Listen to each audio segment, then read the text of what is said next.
Hey guys, welcome to selection classes. आज हम लोग 24 नवंबर के करंट अफेयर के ऊपर डिस्कशन करने वाले हैं। ये करंट अफेयर जितने भी गवर्नमेंट एग्जाम हैं सभी के लिए बहुत ही ज़्यादा इंपॉर्टेंट है। यदि आप चैनल पर नए हैं तो चैनल को सब्सक्राइब जरूर कर लें और बेल आइकन प्रेस कर दें, जिससे क्या हो कि आपको रेगुलर नोटिफिकेशन मिलती रहे। तो चलिए स्टार्ट करते हैं आज के करंट अफेयर के ऊपर। 2020 के आदित्य विक्रम बिरला कला शिखर पुरस्कार से किसे सम्मानित किया गया है? तो नसरुद्दीन शाह को जो है ये अवार्ड दिया गया है। तो आपको यहाँ पे तस्वीर दिख रही होगी। नाट्यशास्त्र के दो उभरते सितारे नील चौधरी और इरावती कर्णिका को आदित्य विक्रम बिरला कला किरण पुरस्कार से सम्मानित किया गया। इस वर्ष के पुरस्कार का जो विषय रहा था थिएटर पर केंद्रित है। तो याद रखना, आदित्य विक्रम बिरला कला शिखर पुरस्कार जो दिया गया नसरुद्दीन शाह को दिया गया।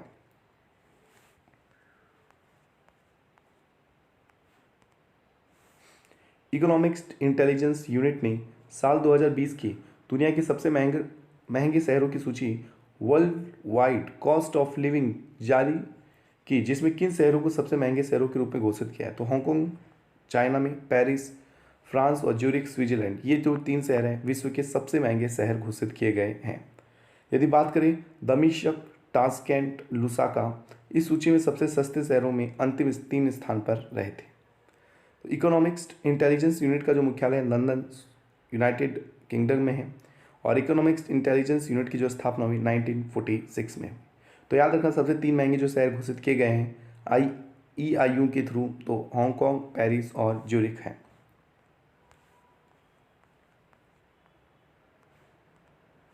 अंतर्राष्ट्रीय समुद्री संगठन द्वारा Indian regional navigation satellite system को किस महासागर क्षेत्र में संचालन के लिए world wide radio navigation system के एक भाग के रूप में मान्यता दी गई है? ठीक है, वो कौन सी महासागर क्षेत्र में जो है ये नेविगेशन सिस्टम स्थापित किया जाएगा? तो हिंद महासागर क्षेत्र में। कौन से महासागर क्षेत्र? हिंद महासागर क्षेत्र में। अंतर्राष्ट्रीय समुद्री संगठन द्वारा मान्यता मिलने के साथ स्वतंत्र क्षेत्रीय नेविगेशन उपग्रह प्रणाली वाला दुनिया का चौथा देश बन गया है। कौन? भारत। ठीक है, याद रखना कि भाई स्वतंत्र क्षेत्र नेविगेशन उपग्रह प्रणाली वाला दुनिया का चौथा देश कौन बन गया? भारत बन गया। अन्य 3 देशों के पास IMO द्वारा मान्यता प्राप्त नेविगेशन सिस्टम है, अमेरिका, रूस और चाइना के पास। और चौथा जो बना है वो अब भारत बन गया है। Indian regional navigation satellite system को हिंद महासागर के जल में जहाज़ों के नेविगेशन में सहायता के लिए सटीक स्थित सूचना सेवाएं प्रदान करने के लिए डिज़ाइन किया गया था। ठीक है, जो मतलब कि जो इंडियन रीजनल नेविगेशन सैटेलाइट जो सिस्टम है उसको मेन मतलब कि विकसित करने का मेन लक्ष्य था कि जो समुद्री जहाज़ हैं उनको सही तरीके से सही डायरेक्शन दिया जा सके।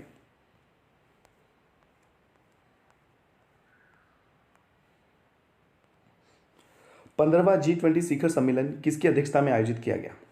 तो ये सऊदी अरब की अध्यक्षता में आयोजित किया गया है। सऊदी अरब के सुल्तान सलमान बिन अब्दुल अजीज़ अल सऊद ने कोविड-19 महामारी के कारण वीडियो कॉन्फ्रेंसिंग के माध्यम से शिखर सम्मेलन की अध्यक्षता की।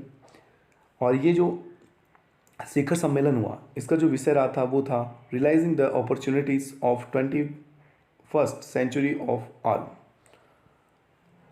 इटली 1 नवंबर 2020 को 16वें G20 की अध्यक्षता करेगा। ठीक है, 1 दिसंबर 2020 को 16वें G20 की क्या करने वाला? अध्यक्षता करने वाला, जबकि 15वें G20 की अध्यक्षता किसने की? सऊदी अरब ने की है। और इस बार की जो विषय रहा realising the opportunities of 21st century of all. प्रधानमंत्री नरेंद्र मोदी ने हाल में वीडियो कॉन्फ्रेंसिंग के जरिए ग्रामीण पेयजल आपूर्ति परियोजना की आधारशिला रखी है। ग्रामीण पेयजल आपूर्ति परियोजना की आधारशिला रखी है। तो उत्तर प्रदेश के मिर्जापुर और विंध्याचल क्षेत्र के सोनभद्र जिलों में यह आधारशिला रखी गई है। इस परियोजना में 2995 गाँव के सभी ग्रामीण घरों में घरेलू नल कनेक्शन उपलब्ध कराए जाएंगे, जिसके इन जिलों को लगभग 42 लाख आबादी को क्या पहुँचने वाला? लाभ पहुँचने वाला है। इन सभी गाँवों में ग्राम जल स्वच्छता समितियां, पानी की समिति का गठन किया गया है जो संचालन और रख रखाव के लिए जिम्मेदारी संभालेंगे। और इस परियोजना को 24 महीनों में पूरा करने की योजना है। तो याद रखना, पेयजल आपूर्ति परियोजना की आधारशिला कहाँ रखी गई? उत्तर प्रदेश के मिर्जापुर और विंध्याचल क्षेत्र के सोनभद्र में। मत्स्य पालन विभाग ने विश्व मत्स्य दिवस के अवसर पर पहली बार मत्स्य क्षेत्र में उपलब्धियां हासिल करने वाले इस क्षेत्र में यानी किस क्षेत्र के अंदर विकास में योगदान देने वाले किस राज्य को सर्वश्रेष्ठ राज्य घोषित किया, यानी कि मत्स्य विभाग ने जो इस बार अवार्ड दिया पहली बार, तो किस राज्य को सर्वश्रेष्ठ राज्य का दर्जा दिया, तो ओडिशा को। ठीक है, किसको, ओडिशा को जो है मत्स्य विभाग द्वारा मत्स्य क्षेत्र के अंदर जो है सर्वश्रेष्ठ राज्य का दर्जा दिया गया है। और सबसे सर्वश्रेष्ठ जिले का दर्जा किसे दिया गया, कृष्ण जिला को दिया गया है, जो कहाँ पे है, आंध्र प्रदेश में है। और अंतर्देशीय राज्य कौन रहा है, उत्तर प्रदेश रहा है। त्रिपक्षीय समुद्री अभ्यास सीटमैक्स 20 का दूसरा संस्करण अंडमान सागर में आयोजित किया गया। समुद्री अभ्यास किन दो देशों के बीच होता है, ठीक है, ये जो समुद्री अभ्यास है सीटमैक्स किन देशों के बीच में होता है, तो भारत, सिंगापुर और थाईलैंड के बीच की ये नेवल एक्सरसाइज है।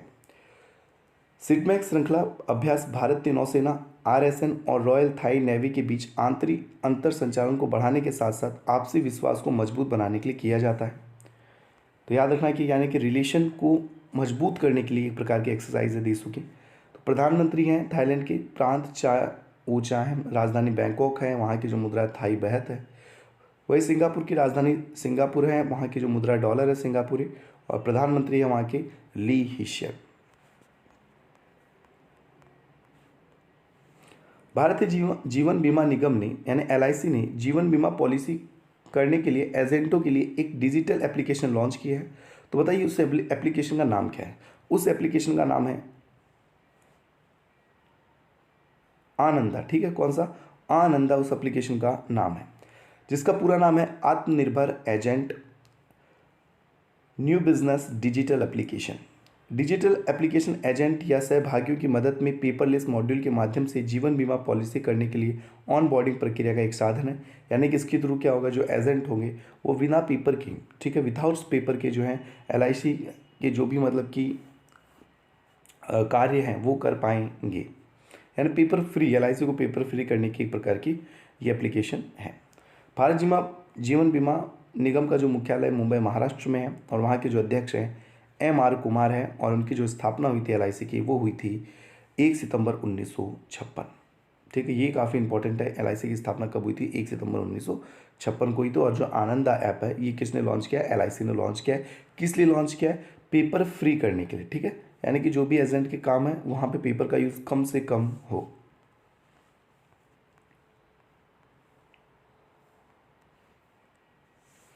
भारत का पहला मार्स गार्डन, ठीक, कौन सा गार्डन, मार्स गार्डन जो है कहाँ पर स्थापित किया जाएगा, तो ये नैनीताल उत्तराखंड में स्थापित किया जाएगा। उत्तराखंड वन विभाग ने नवनिर्मित मार्स गार्डन को लोगों को समर्पित कर दिया है। इस गार्डन के संदर्भ में दावा किया जा रहा है कि देश का पहला ऐसा उद्यान होगा जो कुमाऊं के नैनीताल जिले में 10 हेक्टेयर में फैला है। तो याद रखना, जो मार्स गार्डन वो कहाँ पर, नैनीताल उत्तराखंड में चालू किया गया है। मार्स गार्डन जिसे बनाने में लगभग 1 साल का समय लगा था, उसका उद्घाटन वाटरमैन ऑफ द इंडिया के नाम से फेमस राजेंद्र सिंह जी ने, ठीक है, किसने, राजेंद्र सिंह जी ने किया है। तो याद रखना, वाटरमैन ऑफ इंडिया के नाम से किसे जाना जाता है, राजेंद्र सिंह। तो किस कोई लीडर ने इसका उद्घाटन नहीं किया है, राजेंद्र सिंह जी ने उद्घाटन किया, ये खास करके आप याद रखिएगा। राज्य के वन विभाग ने मांस प्रजातियों का अध्ययन करने के लिए, ठीक है, कौन से, मांस प्रजातियों के अध्ययन करने के अनुसंधान परियोजना को मंजूरी दी थी, जो पारिस्थितिक तंत्र के उतार चढ़ाव का सबसे महत्वपूर्ण संकेतक माना जाता है, क्योंकि वे आवास और जलवायु परिवर्तन के प्रति अति संवेदनशील भी है। मॉस एक तरह की क्या होती है, काई होती है, जो दीवारों के और पेड़ों पर हरे रंग में दिखाई देती है, जिसका इस्तेमाल औषधि बनाने में भी किया जाता है। ठीक है, मॉस एक प्रकार की क्या होती है, काई होती है। तो याद रखना, उत्तराखंड की जो राज्यपाल है बेबी रानी मौर्य है, और वहाँ की जो मुख्यमंत्री त्रिवेंद्र सिंह रावत। प्रसिद्ध तेलुगु कवि, पत्रकार, पटकथा लेखक और केंद्र साहित्य अकादमी के पुरस्कार विजेता शेख ख्वाजा हुसैन का निधन हो गया है। उन्हें दूसरे किस नाम से जाना जाता था, ठीक है, शेख ख्वाजा हुसैन जी का निधन हो गया। वो राइटर्स थे, ठीक है, पत्रकार थे, पटकथा लेखक थे, तो उनका क्या हो गया, निधन हो गया। दूसरा, उन्हें देवी प्रिया के नाम से जाना जाता था, ठीक है, देवी प्रिया के नाम से जाना जाता था। उनका जन्म आंध्र प्रदेश के गुंटूर जिले के तांदीगोड़ा में हुआ था। उन्होंने अपनी पुस्तक गाली रंगू में साहित्य अकादमी पुरस्कार 2017 प्राप्त किया था। उद्यम तेलुगु में समकालीन राजनीति पर उनकी रनिंग कमेंट्री बहुत ही लोकप्रिय और सोची समझी रही है। तो कहीं ना कहीं काफ़ी बेहतर लेखक भी थे, पटकथा लेखक भी थे और कवि भी रह चुके हैं। कौन, शेख ख्वाजा हुसैन।